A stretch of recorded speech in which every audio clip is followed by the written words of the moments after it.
saving Gaza's only grand piano. The only concert grand piano in war-ravaged Gaza has been rediscovered and brought back to life after years of neglect.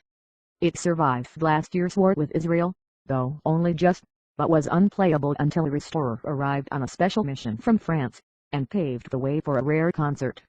When my eyes got used to the gloom of the Nawras Theatre in northern Gaza, I gasped at the scale of the destruction. The tangle of cables, twisted metal and broken lamps hung down like spilled entrails from the shattered ceiling. The luxurious scarlet seats were littered with crumbled plasterboard. The theatre, one of very few in Gaza, had been expensively refurbished just months before a rocket landed a few meters away during last summer's war with Israel. But then, in the middle of the wreckage, I got my first glimpse of a greater treasure that, almost miraculously, had survived unscathed.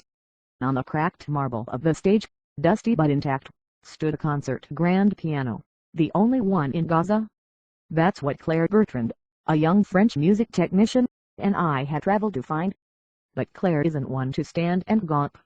She marched up to the piano, flung up the lid and gazed in horror at the rusty strings inside. She tapped, or, rather, crunched, a few keys and listened to the grating notes. "This is not a piano," she muttered.